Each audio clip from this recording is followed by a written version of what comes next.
VK Singh का जो भी इंक्वायरी वहाँ पे हुआ है, उसी के साथ रोहित सिंह का इंक्वायरी हुआ है, उसके बारे में किसी को भी कुछ मालूम नहीं। वीके सिंह जब यहाँ के जो पत्रकार है उनको वो इन्फॉर्मेशन मिली तब पता चला वीके सिंह वहाँ पे आया था।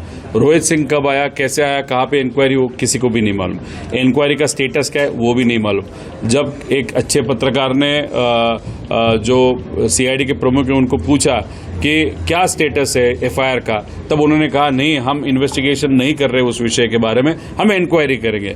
मतलब कहा ना कहा तो भी जो चोर है या जो अजित दादा के मृत्यु के लिए जिम्मेदार है उसको बचाया जा रहा है, ऐसे हम सबका ओपन कहना है।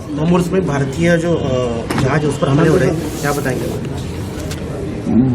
भारत का जो परराष्ट्र धोरण है वो बहुत गलत डायरेक्शन में जा रहा है और वो गलत डायरेक्शन में जाने के कारण उसका जो फटका है या जो फाइनेंशियल बर्डन है वो कॉमन मैन पे वहाँ पे आ रहा है। अगर आप देखो गैस मिल नहीं रहा, बिजनेसेस बंद हो रहे हैं, घर कोई अगर गरीब भी बांध रहा है तो उसको स्टील ज़्यादा एक्सपेंसिव वहाँ पे मिल रहा है, सीमेंट ज़्यादा एक्सपेंसिव हो रहा है। तो ये जो चीज़ें हैं वो सिर्फ और सिर्फ ये भाजपा का या इस सरकार का जो परराष्ट्र धोरण है, सिर्फ झप्पी मार के गले मिल के विषय नहीं छूटते, उसके लिए आपको डिप्लोमेसी रखनी पड़ती है। वो डिप्लोमेसी सरकार के माध्यम से कम होती जा रही है। श्रीलंका के साथ हमारे अच्छे संबंध नहीं है, उसी के साथ बांग्लादेश के साथ अच्छे संबंध नहीं है, चाइना के साथ अच्छे संबंध नहीं है, ईरान के साथ जो थे अभी खराब हो गए, उसी के साथ छोटे छोटे जो मालदीव जैसे देश है उसके साथ खराब है। अभी जो विश्वगुरु हमको कहते थे, अभी पाकिस्तान वहाँ पे अमेरिका और ईरान में वहाँ पे मध्यस्थी कर रहा है या डिप्लोमेसी कर रहा है। हमारा विश्वगुरु ने कहाँ पे गया, कहाँ पे हमारे नेता गया? हाँ, ट्वीट भी नहीं किया अभी तक। नहीं, उन्होंने ट्वीट भी नहीं किया। और जब ईरान पे हल्ला हुआ था 2 दिन बाद ट्वीट किया था, तब ईरान के जो प्रमुख ने उन्होंने कहा ठीक है, यहाँ की भारत की सरकार कहा न कहा तो भी कम रिस्पॉन्ड कर रही है, लेकिन भारत के लोग अच्छे हैं। ईरान ने हर वक्त हमको सपोर्ट किया है। जो महाराष्ट्र से केला ईरान जाता था, फल जाते थे और बहुत सारे प्रोडक्ट शक्कर से लेके बहुत, उसके कारण किसानों का भी बहुत बड़ा फायदा होता था। और सब बंद होने के कारण हमारा बहुत बड़ा, और दूसरा इंडिया का शिप उस पर अटैक वहाँ पे हो रहा है। मतलब इंडिया का फ्लैग देख के अगर ईरान अटैक कर रहा है तो बहुत बुरे तरीके से हम इंटरनेशनल डिप्लोमेसी हार गए, ऐसे कहना पड़ेगा। दादा, कल पहलगाम हमले को 1 साल पूरा होगा, क्या आतंकी हमले कम हुए? देखो, ये जो अटैक वगैरह विषय थे, पहले भी भारत के तरफ से जो हमारी आर्मी है, मैं डिफेंस सिस्टम में पाकिस्तान पे अटैक करते थे, सर्जिकल स्ट्राइक्स होते थे, लेकिन उस विषय को बहुत सीक्रेटली वहाँ पे रखा जाता था, क्योंकि एक आध विषय बाहर आएगा तो जो भारत के बाहर के देश है वो कहेंगे कि आप आपके जो नेबरिंग कंट्रीज़ है उसके ऊपर प्रेशर डाल रहे हो।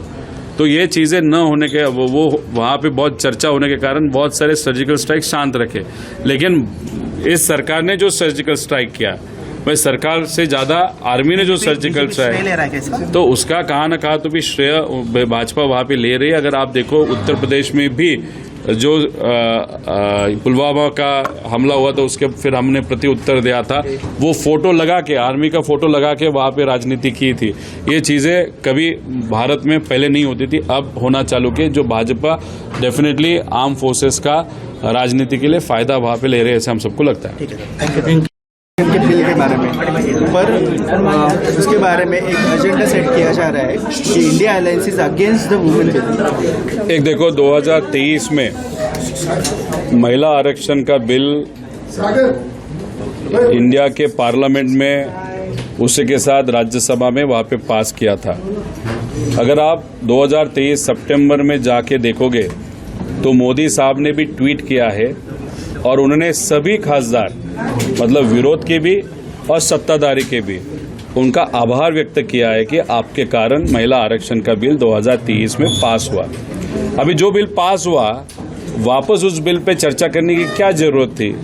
लेकिन भाजपा ने क्या करने की कोशिश की, जिस तरीके से जम्मू और कश्मीर में और आसाम में डिलिमिटेशन करके भाजपा के खासदार और एमएलए जितने ज़्यादा चुन के आ सकते हैं उसके लिए उन्होंने जो बाउंड्री थी विधानसभा की या लोकसभा की, उसको इस तरीके से तोड़ा मोड़ा जिसके कारण भाजपा के ज़्यादा से ज़्यादा खासदार और एमएलए वहाँ पे चुन के आए। अगर आप देखो तो जम्मू और कश्मीर में 2011 का सेंसस इस्तेमाल किया है और वहाँ पे आसाम में 2001 का किया है। वहाँ पे भी उन्होंने उनके चॉइस के हिसाब से सेंसस का इस्तेमाल किया है। अभी इनका जो प्रयत्न था या कोशिश थी, डिलिमिटेशन का कायदा मंजूर करे, उसी के साथ ये जो खासदार की संख्या बढ़ाने का जो उनका विषय है 850 का, वो भी प्रेशराइज करके वहाँ पे पास करे। ये जो इंडिया आघाड़ी के जब सब खासदार है, जिस तरीके का वहाँ पे कमेटी फॉर्मेशन हुआ है, उस कमेटी में प्रमुख जो है वो एक्स सुप्रीम कोर्ट जज हो सकते हैं। कुछ दिन पहले अरविंद केजरीवाल ने भी एक विषय के लिए एक जज जो सुप्रीम कोर्ट की थी, उनके सामने जो उनका विषय आया था, नॉट बिफोर मी उन्होंने किया था, क्योंकि वो जो जज थी, कभी कभार वो आरएसएस के कार्यकर्ता थी, उनके बच्चे ये सरकार के जो वकील होते हैं वो वहाँ पे स्पेशल वकील वहाँ पे हुए हैं। तो उसके कारण अगर जज सुप्रीम कोर्ट वो भी भाजपा का विचार का वहाँ पे बैठेगा और उनके नीचे जो कमेटी के वोटिंग राइट्स है वो इलेक्शन कमीशन के आधिकारिक है, मतलब इलेक्शन कमीशन को बी टीम है भाजपा की। तो इसमें बहुत टेक्निकल इश्यूज होने के कारण डिलिमिटेशन का जो बिल है उसका विरोध हम सब ने वहाँ पे किया है। महिला के बिल का 2023 में हमने सपोर्ट किया है, इसलिए ये जो बिल था ये डिलिमिटेशन का बिल था और खासदार की संख्या नॉन साइंटिफिकली बढ़ाने की कोशिश जो भाजपा कर रही थी उसका विरोध हमने किया। अभी वो तो हार गए, पार्लियामेंट के जो वोटिंग था उसमें हार गए। अभी उस हार का तमिलनाडु और जो वेस्ट बंगाल में इलेक्शन हो रहा है उसमें उसका फायदा कैसे लिए,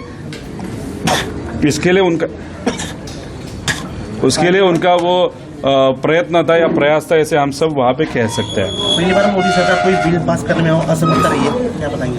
हार चालू हो गई।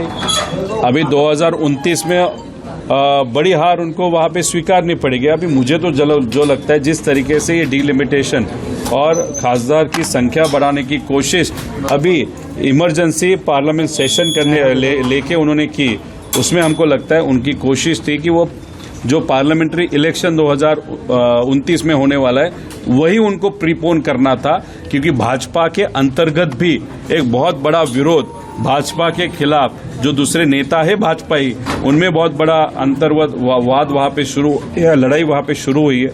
इसलिए एक इलेक्शन ही प्रीपोन करने का, लेकिन इंडिया आघाड़ी के जो भी खासदार है उन्होंने इस डिलिमिटेशन बिल को विरोध करके संविधान बचाने में बहुत बड़ी मदद की है। सर, एक फ्रेम किया जा रहा है ये बिल के बारे में कि साउथ अगेंस्ट नॉर्थ, मतलब साउथ के यहाँ पर कम उनकी संख्या खासदार में बढ़ सकती है और नॉर्थ में ज़्यादा, नॉर्थ में उनकी सरकारें भी ज़्यादा है।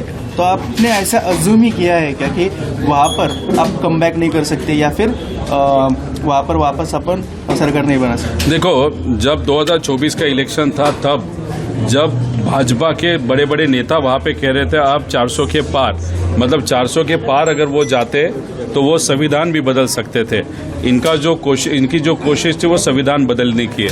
डिलिमिटेशन जो बिल उन्होंने वहाँ पे टेबल किया था और उसके साथ खासदार की संख्या बढ़ाने का जो बिल वहाँ पे उन्होंने टेबल किया था, उसमें अगर आप डिटेल में जाओ कहीं ना कहीं तो भी उनका प्रयास है कि ठीक है 400 पार नहीं हो सकता, लेकिन उस राज्यों को ज़्यादा वेटेज दिया जाए।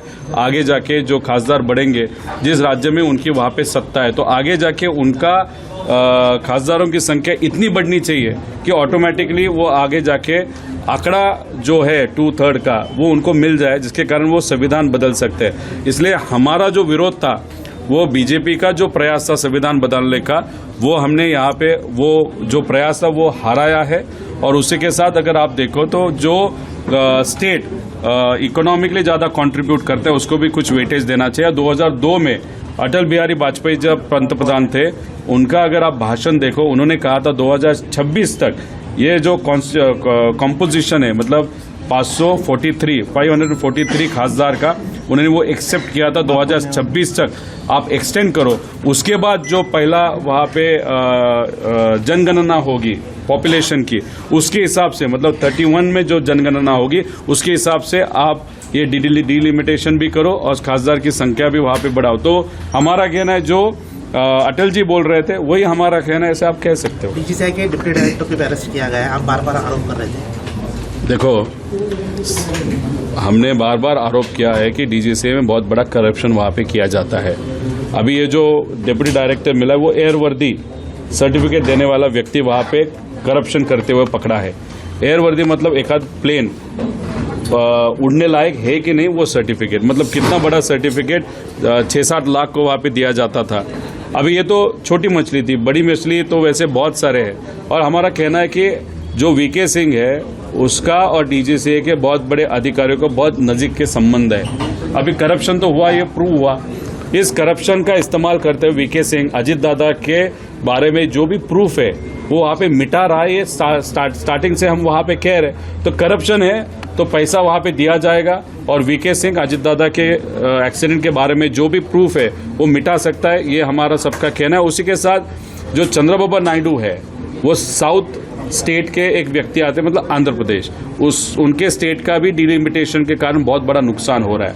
लेकिन देखो टाइमिंग, देखो एक दिन पहले डीजीसीए पे वहाँ पे सीबीआई कार्रवाई करती है और दूसरे दिन डर के, घबरा के, ये जो हमारे चंद्रबाबू नायडू टीडीपी पक्ष है, मतलब एविएशन मंत्रालय टीडीपी के पास है, डरा के उनको वहाँ पे स्टेटमेंट देने के लिए बोला जाता है कि हम डिलिमिटेशन कायदा के साथ है।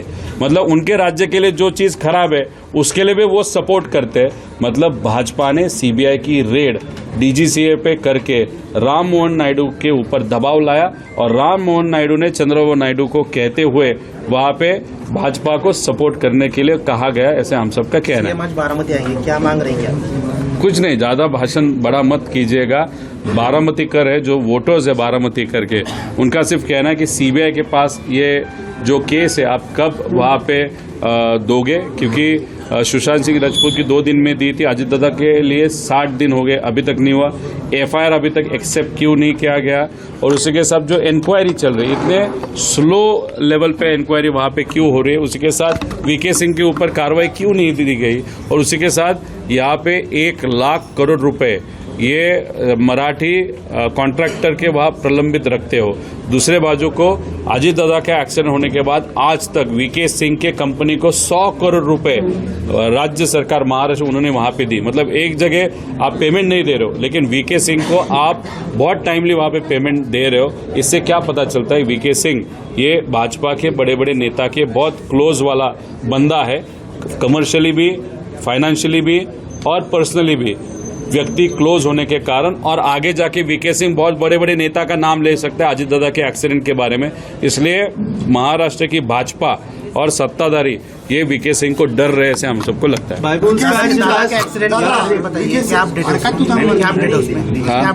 किसमें कुछ भी नहीं है, बहुत स्लो वहाँ पे इन्वेस्टिगेशन हो रहा है। सीबीआई ने अभी तक एक्सेप्ट नहीं किया। एफआईआर जो हमने लड़के विनती करते हुए कर्नाटका से वो लाया था, वो एफआईआर अभी सीआईडी के पास भेजा है, लेकिन सीआईडी बोल रहे हैं हम इसके बारे में इन्वेस्टिगेशन नहीं करेंगे, हम इसके बारे में इंक्वायरी करेंगे। मतलब यहाँ पे भी शब्दों का खेल वहाँ पे हो रहा है। कहाँ ना कहाँ तो भी अजीत दादा के एक्सीडेंट में जो लोग जिम्मेदार हैं उनको बचाने की कोशिश इस सरकार के माध्यम से की जा रही है। वीके सिंगच्या मुलाची चौकशी झाली, पण ही सगळी चौकशी